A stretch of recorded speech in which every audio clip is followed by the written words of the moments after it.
You walk into the room, and your cat looks up at you and just flops over, right there on the floor. Belly up, paws in the air, like it's the most natural thing in the world. Most people see this and think one thing: they trust me enough to show me their belly. And that's true, but it's only part of the story. What most cat owners don't realize is that the belly roll is actually one of the most layered, most misunderstood behaviors in the entire feline body language playbook.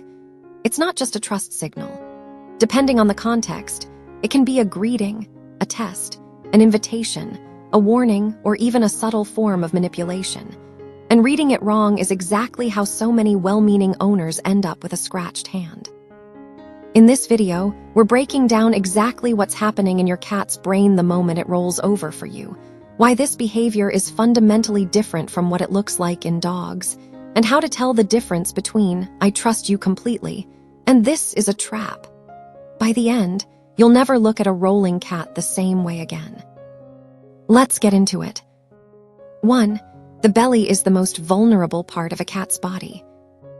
To understand why rolling over is such a big deal, you have to understand cat anatomy and instinct. A cat's belly has no bone protection, no rib cage covering the lower half, no thick muscle layer like you'd find on the back or shoulders. It's soft tissue, close to vital organs, and in the wild, it's the single easiest place for a predator to land a fatal strike. Every instinct a cat has is built around protecting that area, which is exactly why cats so rarely expose it voluntarily. So when your cat rolls onto its back in front of you, its body is doing something that goes directly against millions of years of survival programming. On a pure biological level, this is your cat choosing to override its own self-preservation instinct, because in that moment, its brain has calculated that you are not a threat. That's the baseline. But here's where it gets interesting.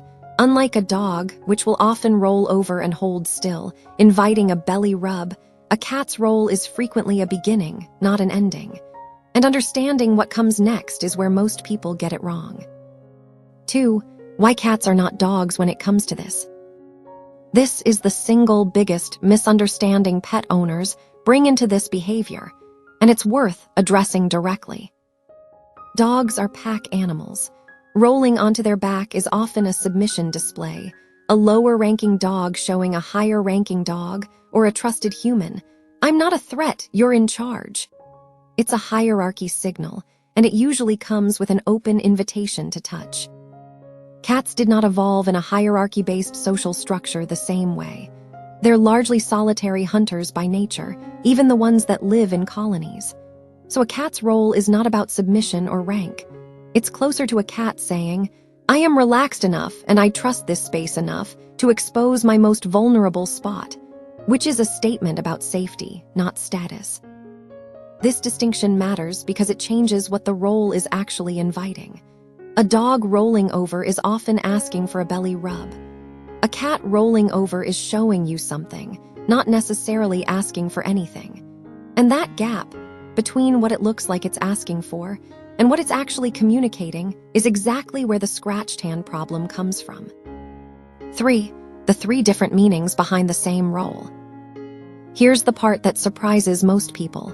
The exact same physical motion, cat flops onto its back in front of you, can mean 3 very different things depending on context. Let's go through each one. Meaning 1, pure trust and contentment. This version usually happens when your cat is already relaxed. Maybe it was lounging nearby, saw you approach, and rolled over almost lazily, with slow blinking eyes and a loose, floppy posture. The tail is relaxed, not twitching. This is the "I feel completely safe here" version, and it's the one most people assume every roll is. Meaning 2, a greeting and attention-seeking display. Sometimes a cat rolls over specifically as you walk into a room, a kind of dramatic "look at me" gesture that says, "I've missed you, I want your attention." This version often comes with vocalizing, a chirp, a trill, or a meow, and the cat may roll back and forth a bit, almost performatively. It's less about bearing vulnerability and more about announcing presence. Meaning 3, a defensive posture, not an invitation. This is the one that catches people off guard. Occasionally, a cat rolls onto its back specifically because it feels cornered or overstimulated, and being on its back actually gives it access to all 4 sets of claws and its teeth at once. It's a fighting position, not a relaxed one. You'll usually see warning signs alongside this version. A stiffer body, ears flattened or swiveled sideways, a tail thumping or lashing rather than lying still, and dilated pupils. If you reach for the belly in this scenario, you're very likely to get swatted, not because the cat is being mean, but because it's using its most defensive stance exactly as evolution intended. Understanding which of these 3 you're looking at is the real skill here, and it comes down to reading the whole body, not just the belly. 4. How to tell the difference, reading the full body. Since the belly roll alone isn't enough information, here's what to actually look at. The eyes, soft, slow blinking, half-closed eyes signal calm. Wide, fully dilated pupils fixed intently on you signal arousal, which could be playful but could also be defensive. The tail, a relaxed tail lying still or slowly curling at the tip, means comfort. A tail that's thumping the ground, lashing side to side, or puffed up is a clear warning sign, no matter how relaxed the rest of the body looks. The ears in a neutral forwardish position mean your cat is at ease. Ears pinned back or rotated sideways, sometimes called airplane ears, mean tension, even if the cat is technically lying on its back. The paws, this is a subtle but useful one. A cat that's genuinely relaxed will often keep its paws loose and slightly curled. A cat that's ready to defend itself will often have its front paws slightly raised, poised, or twitching, ready to strike if you get too close. The context. Did your cat roll over the moment you walked in the door after being away? Probably a greeting. Did it roll over mid-play session, right after a toy got a little too aggressive? Possibly a defensive shift. Did it roll over while already dozing in a sunny spot? Almost certainly pure relaxation. Put together, these signals tell you far more than the roll by itself ever could. 5. Why some cats never do this, even ones that love you. If your cat has never once rolled over for you, it doesn't mean your cat trusts you less.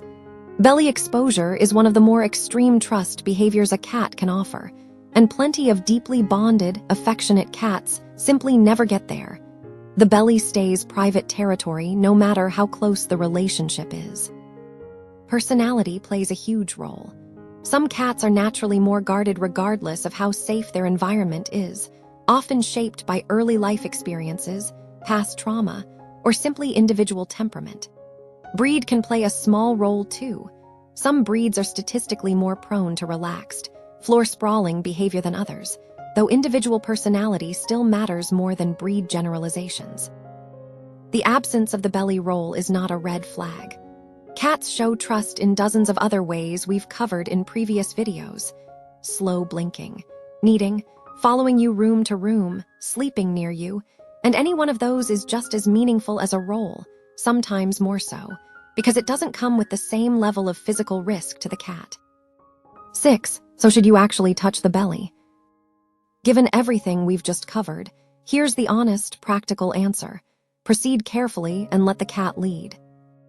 Even when a roll is a genuine trust signal, that trust is often specifically about exposing the belly, not necessarily about being touched there. Plenty of cats are comfortable showing you their belly, but will immediately grab, bite, or kick if you actually make contact. This isn't a contradiction. It's just a cat drawing a line between "I trust you to see this" and "I trust you to touch this," which are 2 different levels of vulnerability. If you want to test the waters, a gentle approach works best. Extend a finger slowly, let the cat sniff or bump against it first, and pay attention to the ears and tail as you make contact. If the tail starts thumping or the ears flatten, that's your cue to stop immediately. Some cats genuinely enjoy a light belly rub. Many more tolerate a brief touch and then want it to stop. And plenty would prefer you just admire the belly from a respectful distance. The safest rule of thumb: the roll is the invitation to look, not automatically an invitation to touch. So the next time your cat flops over in front of you, you'll know there's a lot more going on than a simple trust display. It might be pure relaxation. It might be an excited greeting. It might even be a warning dressed up as vulnerability. The belly roll isn't one behavior, it's several different messages wearing the same posture, and now you know how to tell them apart. If this changed the way you'll read your cat's next belly flop, let me know in the comments. And tell me whether your cat lets you touch, or whether it's strictly a look don't touch situation. If you want more videos decoding what your cat is really trying to tell you, make sure to subscribe. Thanks for watching, and maybe give your cat a slow blink before you try anything with that belly.